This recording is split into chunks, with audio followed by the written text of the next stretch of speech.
नमस्कार, मैं हूँ डॉक्टर चंद्रशेखर तिजारे। मैं पिछले 20 साल से होम्योपैथिक प्रैक्टिशनर हूँ। हम देख रहे हैं कि पिछले 1 साल से हम नोवल कोरोना वायरस मतलब कोविड-19 बीमारी से ग्रसित हो रहे हैं। पिछले चरण में इसका इन्फेक्टिविटी रेट और सीवियरिटी बहुत कम थी। उसके बावजूद दूसरे चरण में हम संभल नहीं पाए और दूसरे चरण में हमें ज़्यादा नुकसान उठाना पड़ रहा है। इसमें सीवियरिटी भी ज़्यादा है, रैपिडिटी भी ज़्यादा है और हमने इस कोरोना वायरस की वजह से अपने कईयों को खोया है। इसका मतलब ये कहीं न कहीं निकल के आता है कि जो भी प्रोटोकॉल शासन के द्वारा निर्धारित किए गए हैं, उनको या तो हम पालन नहीं कर रहे हैं या पालन कर रहे हैं तो उसका पालन ठीक से नहीं कर रहे हैं।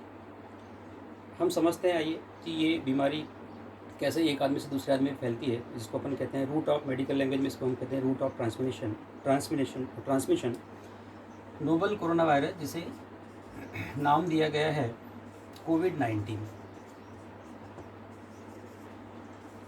क्योंकि ये 2019 में बीमारी डिटेक्ट हुई थी, इसलिए इसको बोलते हैं कोविड-19। ठीक है। ट्रांसमिशन का मतलब है संचारण, एक आदमी से दूसरे आदमी में कैसा ये फैलता है। ठीक है। तो ये ह्यूमन टू ह्यूमन ट्रांसमिट होने वाली विषाणुजनित बीमारी है। कोई यदि संक्रमित व्यक्ति है तो उसके खांसने, छींकने या लाउडली बोलने से जो उसके माउथ या ओरोफेरेंजियल रीजन के जो पार्टिकल्स होते हैं, सलाइवा के पार्टिकल्स हैं, उनको ड्रॉपलेट कहा जाता है। और ये ड्रॉपलेट बहुत छोटे साइज़ के होते हैं, जिसको 5 माइक्रोन से भी छोटा साइज़ होता है इनका।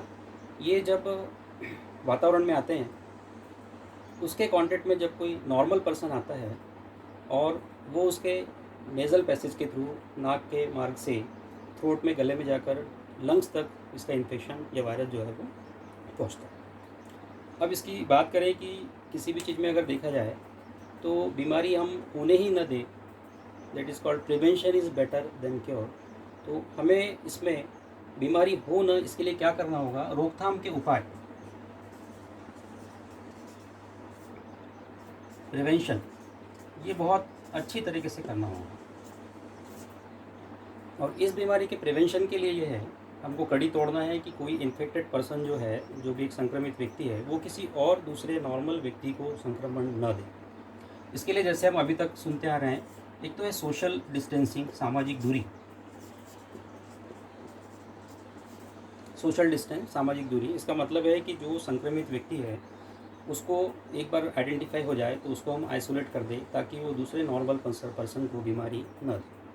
जैसा मैंने पहले बताया कि डिस्टेंस से फ़ायदा ये होगा कि क्या होता है, इसमें जो ड्रॉपलेट्स होते हैं वो इतने माइन्यूट होते हैं, 5 माइक्रोन से भी कम साइज़ के होते हैं।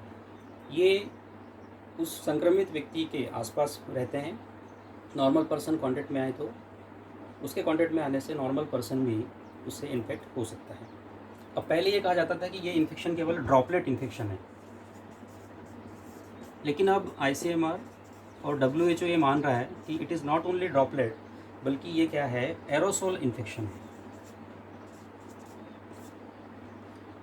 एरोसोल का मतलब ये नहीं कि इसके वायरस एयर में है। एरोसोल का मतलब है ये जो है एरोसोल पार्टिकल्स, ये जो ड्रॉपलेट होते हैं उनसे भी छोटे साइज़ के होते हैं। इसीलिए यहाँ पहले ये कहा जाता था कि डिस्टेंस हमको कितना रखना है। पहले माना जाता था कि केवल ड्रॉपलेट इन्फेक्शन है तो यहाँ 2 गज दूरी बोला गया था। 2 गज की दूरी मतलब 2 से 3 फीट की दूरी। अगर कोई संक्रमित व्यक्ति है उससे आपको कितना, या दूसरे व्यक्ति से आपको पता नहीं, क्योंकि आप समाज में जा रहे हो तो आपको पता भी नहीं कि कौन संक्रमित है। 2 से 3 फीट की दूरी ज़रूरी है।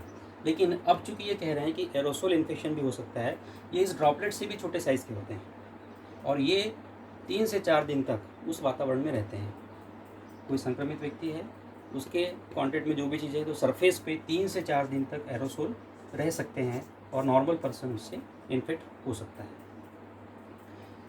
तो अब जो दूरी वाला है, हालांकि ये पॉसिबल नहीं है, 3 से 4 फीट जो अपन कह रहे हैं कि 3 से 4 दिन तक रहते हैं, तो इसीलिए यहाँ दूरी का जो कंसेप्ट है वो थोड़ा चेंज हुआ है। पहले 2 गज की दूरी हम बोलते थे, अब 3 गज की दूरी हो गई है। मतलब 3 गज की दूरी में 4 से 6 फीट, 4 से 6 फीट के डिस्टेंस आपको बना के समाज में जाना है। यदि आप कहीं भीड़ में जा रहे हैं जहाँ पे क्राउडेड एरिया है, तो आप ये ध्यान रखें कि दूरी जो है अब कम से कम हो 4 फीट। हालांकि ये प्रैक्टिकली बहुत पॉसिबल नहीं है, क्योंकि हमको ऑफिस में जाना हो तो अपने कलीग के साथ में इतनी दूरी मेंटेन करना थोड़ा सा मुश्किल होता है। पर फिर भी जहाँ तक हो सके हम अगर सोशल डिस्टेंसिंग को मेंटेन करते हैं तो कहीं ना कहीं हम घर पर इन्फेक्शन नहीं लाएंगे। दूसरा जो है ये बहुत इम्पॉर्टेंट है, दैट इज़ मास्क वियरिंग। अब मास्क जो है ये बहुत बड़ा प्रोटेक्शन है। इसको बोला ही गया है, मास्क का मतलब है मेरा अपना सुरक्षा कवच। पहले ये कहा जाता था कि मास्क एक कोई भी आप नॉर्मल जो मास्क होते हैं वो पहन लीजिए, लेकिन इसमें भी थोड़ा सा गाइडलाइन में चेंज आया है। जो एक्सपर्ट्स हैं वो ये कह रहे हैं कि जो साधारण कॉटन के मास्क है वो पर्याप्त नहीं है। मास्क मैं इसको इस तरह से लिखना चाहूँगा, मेरा अपना सुरक्षा कवच, मेरा अपना सुरक्षा कवच। पहले बात होती थी केवल सिंगल मास्क की, लेकिन अब डबल मास्क का कंसेप्ट आया है। आपको एक बार में 2 मास्क पहनने हैं। अब ये भी बात है इसमें कि मास्क मार्केट हमारा ऐसा है कि भारत में जो मास्क है कई वैरायटी के मास्क है, लेकिन इसमें टेक्निकली अगर देखा जाए तो 90% जो मास्क है, लगभग 80% मास्क जो है वो इफ़ेक्टिव नहीं है कोरोना वायरस के संक्रमण को रोकने के लिए। अब बात आती है कि कौन सा मास्क है जो इफ़ेक्टिव है, तो that is triple layer surgical mask.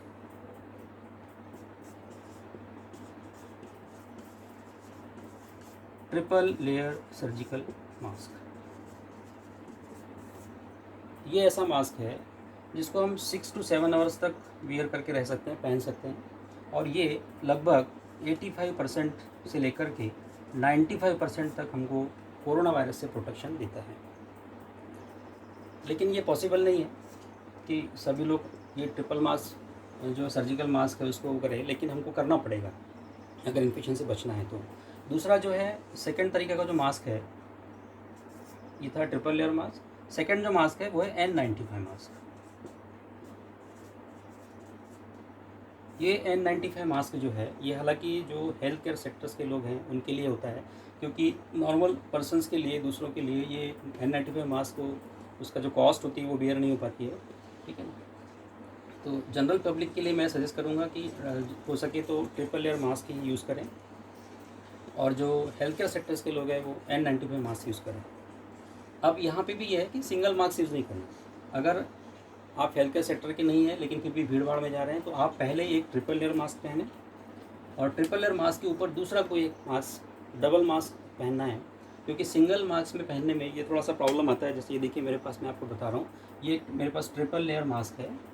ये ट्रिपल लेयर मास्क को जब आप इसको वियर करते हैं तो इस तरह से ये अपन ने वियर किया तो इसमें क्या होता है कि जहाँ इसमें स्ट्रिप होती है इससे नोज़ तो फिट हो जाती है, बट यहाँ से ओपनिंग रह जाती है। इस ओपनिंग से भी एयर बाहर आ सकती है और एयर अंदर भी जा सकती है। तो उससे दोनों चीज़ें, अगर कोई संक्रमित व्यक्ति पहना है तो वो यहाँ से इन्फेक्शन दे रहा है, और अगर कोई नॉर्मल पर्सन पहनना है तो वो यहाँ से इन्फेक्शन ले रहा है। तो इससे बचने के लिए आपको क्या करना पड़ेगा, इस सर्जिकल मास्क के ऊपर आप दूसरा कोई कॉटन का मास्क और यूज़ कर सकते हैं, जिससे इसमें थोड़ा सा जो पहले ओपनिंग थी ये सारी बंद हो गई है और आपके इन्फेक्शन की संभावना नहीं के बराबर हो गई है। इस तरह से हम लगभग 95 तक प्रोटेक्शन कर सकते हैं। और हेल्थ केयर सेक्टर्स के लोग हैं तो हेल्थ केयर सेक्टर्स के लोग जो हैं वो इस सर्जिकल मास्क के ऊपर ये जो N95 मास्क है, इस N95 मास्क को यूज़ करना है। दोनों का जो मैक्सिमम आवर से यूज़ करने का इस तरह से वो है नियर अबाउट 6 to 7 आवर्स या मैक्सिमम 8 आवर्स है। उसके बाद इनको डिस्पोज ऑफ करना होता है, ठीक है। अब बात आती है कि इसमें ट्रिपल लेयर सर्जिकल मास्क ही क्यों, तो ये जो मास्क होता है इसमें एक्चुअली ये टेक्निकली बहुत इसको सही माना गया है, क्योंकि ट्रिपल लेयर का मतलब इसमें 2 लेयर होती हैं, ये बीच की आउटर और इनर। इसके अलावा जो इसकी बीच की लेयर होती है ये टेक्निकल लेयर है इसकी। ये एक फैब्रिक होता है मेल्ट ब्रोन। ये जो मेल्ट ब्रोन फैब्रिक है इसके अंदर जो ट्रिपल लेयर है, इसको अपन अगर सेपरेट करके देखेंगे तो यही होता है जो कि वायरस के फिल्ट्रेशन को रोकता है। अब इसको अपन कैसे पहचानें कि इसमें ट्रिपल लेयर में मेल्ट ब्रोन फैब्रिक है या नहीं, तो उसका एक तरीका है। ये मास्क है, इसके ऊपर आप वाटर डालिए इस तरह से, वाटर डालेंगे तो ये जो वाटर होता है, मतलब जो लिक्विड सब्सटेंस है, वो इसी के ऊपर रुक जाएगा। मैंने देखिए ये मैं वाटर डाल रहा हूँ और ये इसी के ऊपर रुक गया है। तो इससे जो है इसकी इफिकेसी पता चलती है। ये तो हो गया अपना मास्क के बारे में। तो अब थोड़ा ध्यान रखना है अपने को, मेरा अपना सुरक्षा का कवच। हम कहीं भी जा रहे हैं, बाहर निकल रहे हैं घर से, इवन थोड़ी देर के लिए भी अगर जा रहे हैं तो मास्क का यूज़ अपने को करना है। अब जो सेकंड चीज़ आती है वो है हैंड सैनिटाइजेशन। एक तो हो गया सोशल डिस्टेंस आपको मेंटेन करना है, दूसरा आपका हो गया मास्क। मास्क के बारे में मैंने बहुत आपको डिटेल बता दिया है। तीसरा जो है वो है हैंड सैनिटाइजेशन या हैंड वॉशिंग।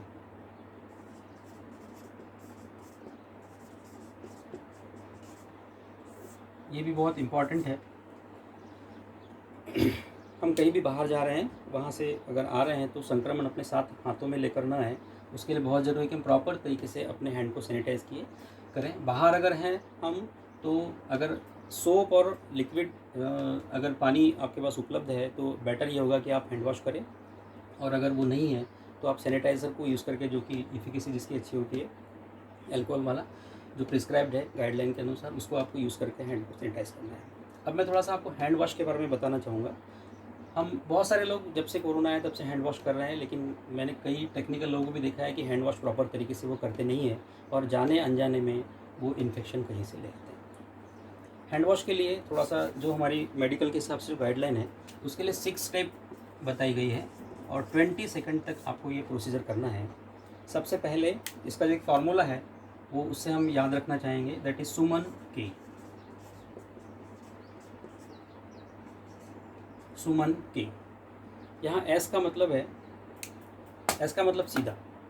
आपको इस तरह से ये हैंड वॉशिंग में जो 6 स्टेप्स हैं, तो एस का मतलब क्या है? एस का मतलब हुआ सीधा। यू का मतलब है उल्टा, दोनों तरफ से। आप जो डॉर्सल सरफेस होती है हैंड की, हाथों के पीछे का जो भाग होता है, इसको यू से उल्टा।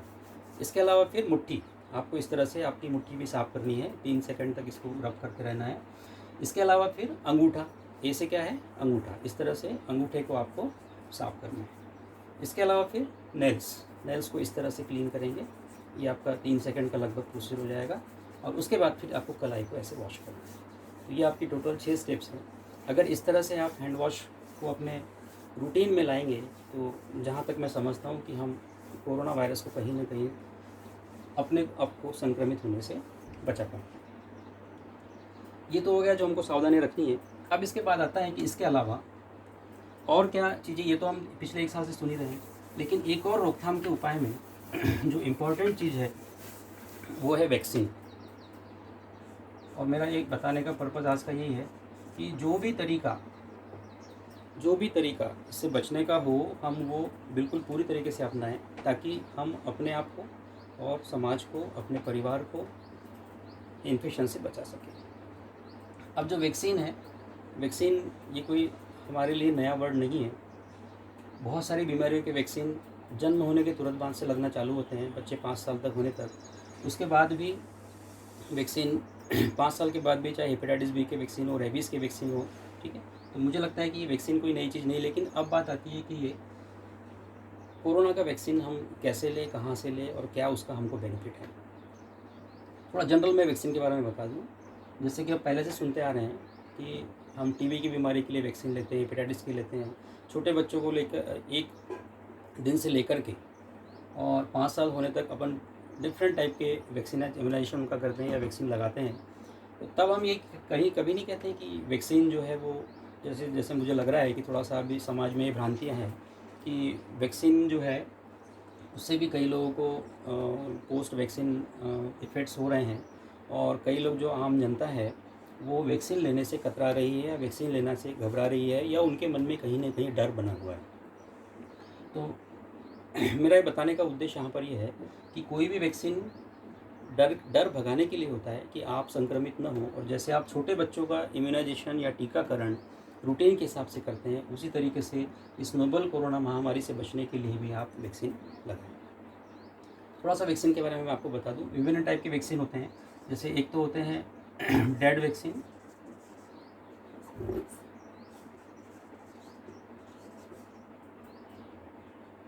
डेड वैक्सीन,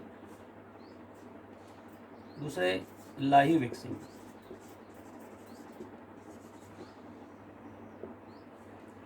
डेड वैक्सीन जैसे कि हम देखते हैं इन्फ्लुएंजा वायरस, इन्फ्लुएंजा का वैक्सीन होता है, वो डेड वैक्सीन होता है। इसमें जो एंटीजन होता है, वैक्सीन को समझने के लिए हमको थोड़ा सा समझना पड़ेगा एंटीजन और एंटीबॉडी।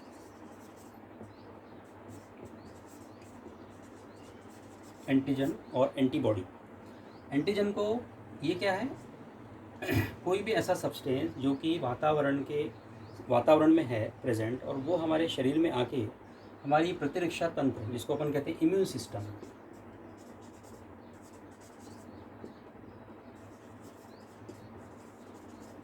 इम्यून सिस्टम को क्या करता है, स्टिमुलेट करता है, और उसके एवज में हमारा इम्यून सिस्टम उस बीमारी से बचने के लिए जो एक केमिकल प्रोड्यूस करता है, उसको हम कहते हैं एंटीबॉडी। और ये एंटीबॉडी फिर अगली बार जब एंटीजन हमारे कांटेक्ट में आता है तो हमारा शरीर इस एंटीबॉडी के थ्रू इस एंटीजन से हमारे शरीर को बीमार होने से बचाता है। ये एक वैक्सीन का एक मैंने आपको सीधा सा बता दिया, ये फार्मूला है। अब यहाँ जो डेड वैक्सीन होते हैं, इनमें क्या किया जाता है, जो बीमारी का कारक होता है या जो एंटीजन होता है उसको हाफ डेड कर दिया जाता है केमिकल से या फिर लेज़र से, लेकिन उसमें इतनी शक्ति होती है कि वो आके हमारे इम्यून सिस्टम को स्टिमुलेट करे और इम्यून सिस्टम उसके एवज में शरीर में क्या बनाए, एंटीबॉडी बनाए। जो एंटीजन्स होते हैं इसको कहते हैं प्रतिजन, और जो एंटीबॉडी होती है ये कहलाती है प्रतिरोधी। क्या कहलाती है, प्रतिरोधी। अब ये प्रतिरोधी जो बनने का या एंटीबॉडी जो बनती है वो हर पर्सन में अलग अलग होती है कि उसका इम्यून सिस्टम उसको क्या रिस्पॉन्ड कर रहा है, लेकिन बनती ज़रूर है। अब जैसे मैंने देखा डेड वैक्सीन, मैंने बताया यहाँ पे डेड वैक्सीन है, इसके अलावा ये लाइव वैक्सीन है। तीसरे इसमें जो वैक्सीन होते हैं दैट इज़ कॉन्जुगेट वैक्सीन।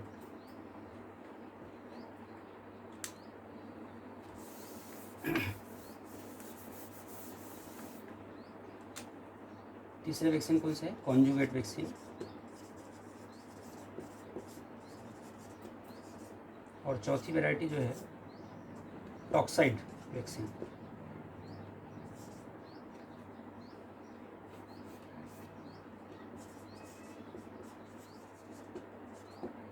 इस तरह के वैक्सीन हैं अभी तक उपलब्ध विभिन्न बीमारियों के लिए। ये हम समय समय पर टीकाकरण प्रोग्राम में लगाते हैं। जैसे जो डेड वैक्सीन है इसमें कॉलरा का वैक्सीन होता है, इन्फ्लुएंजा का वैक्सीन होता है। ऐसी लाइव वैक्सीन में बहुत कॉमन BCG का वैक्सीन जो कि टीबी की बीमारी के लिए लगाया जाता है। इसके लिए मीज़ल्स का वैक्सीन, ये हम बच्चों को लगवाते हैं। कॉन्जुगेट वैक्सीन में 2 हेपेटाइटिस बी, हिब, ये मिक्स वैक्सीन होते हैं जहाँ पर 2 तरह के प्रतिजन मिला के या एंटीजन मिला करके वो वैक्सीन बनाया जाता है। और कुछ होते हैं टॉक्साइड वैक्सीन, बीमारी के जो टॉक्सिन्स होते हैं। जैसे इसका बहुत कॉमन है, आप हमेशा कोई चोट लगी तो टॉक्साइड, टिटेनस टॉक्साइड, TT का वैक्सीन लगाते हैं ना। इसको कितने आराम से लगवा लेते हैं हम टिटेनस का, खुद ही डॉक्टर के पास पहुंच जाते हैं कि हमको चोट लग गई है और हमको TT का वैक्सीन लगाइए। तो आपको यहाँ भी यही करना है। आपको अगर नोवल कोरोना वायरस कोविड-19 से बचना है तो आपको इससे बचने के लिए कोविड का वैक्सीनेशन भी लेना है। अपने दिमाग से बिल्कुल निकाल दीजिए कि ये वैक्सीन घातक है, ठीक है ना। ये आपको क्या है, किस लिए है, ये प्रोटेक्शन के लिए है, ठीक है। तो अब यहाँ ये तो बात हुई जनरल वैक्सीन की जो मैंने बताया। अब कोविड के वैक्सीन के बारे में अपन बात करते हैं। कोविड का जो वैक्सीन है इसमें अलग अलग कंपनीज जो बना रही है। पहले अपने इंडिया में सबसे पहला जो उपलब्ध वैक्सीन था दैट इज़ कोविशील्ड।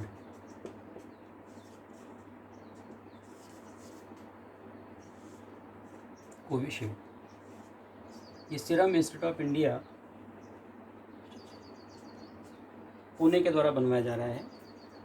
इसमें पहले ये बोला गया था कोविशील्ड वैक्सीन कि आपको ये जो है 28 डेज़ के अंतर पे लेना है। अब एक बार जब हमने वैक्सीन ले लिया, कोविशील्ड वैक्सीन या कोई भी वैक्सीन ले लिया, तो क्या होता है, बॉडी जो है 14 डेज़ के बाद में एंटीबॉडीज़ बनाना शुरू करती है।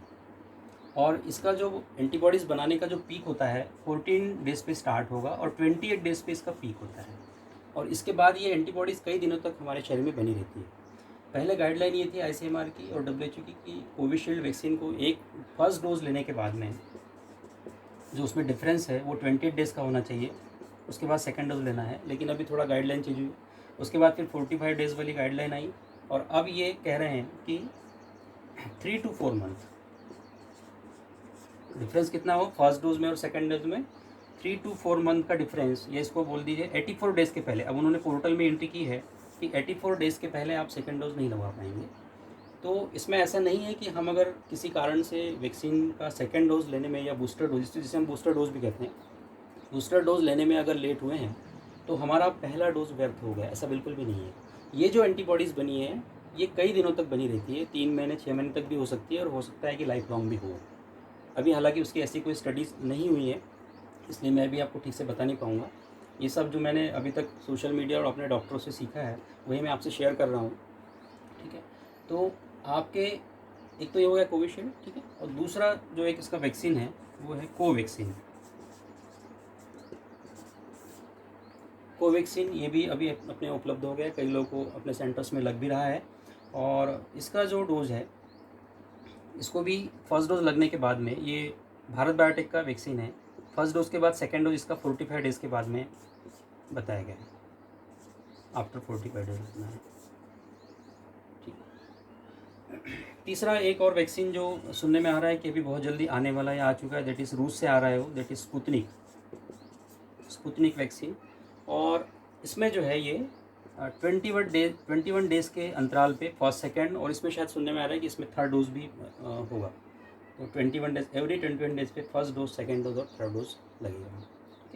अब इसमें इतनी चॉइस है, लेकिन अभी चूँकि क्या है कि गवर्नमेंट सेक्टर्स में ये लग रहे हैं और इतने सारे मास लोगों को लगना है, इतनी सारी इंडिया की पॉपुलेशन है, तो एक साथ एक ही प्रकार के वैक्सीन उपलब्ध कराना भी ये गवर्नमेंट के लिए चुनौती होती है। उनका ट्रांसमिशन है, कोल्ड चेन मेंटेन होना है, लगाने के लिए इतना मैन पावर होना चाहिए। तो आपको इसमें ये डिसाइड करना है कि आपके सेंटर में जो नियरेस्ट सेंटर हो वहाँ पे जो भी वैक्सीन उपलब्ध हो वो आप लगवा लें। हाँ, ये ज़रूर है इसमें कि अगर आपका फर्स्ट डोज, अभी कई लोग परेशान भी हो रहे सेंटर में जाके हमारा फर्स्ट कोविशील्ड लग गया है, सेकंड नहीं लग पा रहा है, तो उसमें कोई वरीड होने की बात नहीं, आपको चिंता करने की बात नहीं है।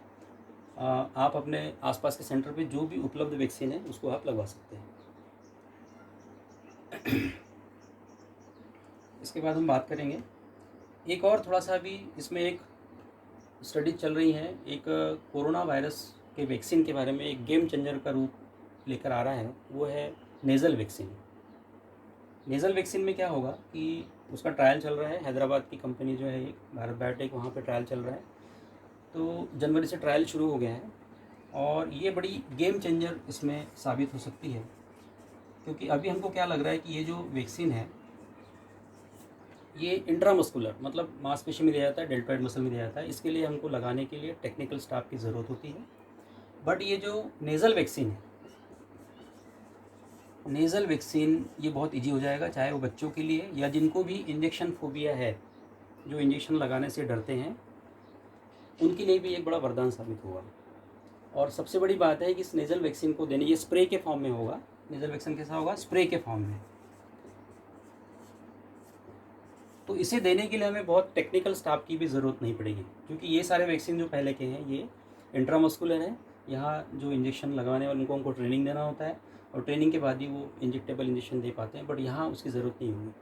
तो क्योंकि जैसा हम सुनने में आ रहा है कि थर्ड लेयर जो आने वाली है, वो थर्ड लेयर जो है वो हो सकता है कि बच्चों को, अभी वो कितना क्या करेगी ये अभी कह नहीं सकते हैं एक्सपर्ट्स भी, लेकिन उसके बारे में बोला जा रहा है ज़रूर शासन की ओर से कि थर्ड लेयर लहर भी आने वाली है और उसमें बच्चे ज़्यादा इन्फेक्ट हो सकते हैं। तो ये कहीं ना कहीं नेज़ल वैक्सीन जो है, जो स्प्रे के माध्यम से दी जाएगी, ये जो है थर्ड लहर को रोकने में अगर तब तक आ गई तो मैं समझता हूँ कि बहुत कारगर साबित होगी। तो ये थोड़ा सा हमारा आज का सब्जेक्ट था, जो मैंने अभी तक सोशल मीडिया और बाकी चीज़ों से सीखा है वो मैं आपसे शेयर किया हूँ। और मुझे लगता है कि आपको काफ़ी कुछ समझ में आया होगा और दिमाग से बिल्कुल ये निकाल दें कि वैक्सीन नहीं लगाना है, बल्कि जितनी जल्दी हो सके खुद भी, अगर अभी तक भी नहीं लगवाया है तो खुद भी आप वैक्सीन लगाएं, अपने घर वालों को, अपने आस पड़ोस वालों को, अपने समाज में सभी लोगों को प्रेरित करें, ठीक है।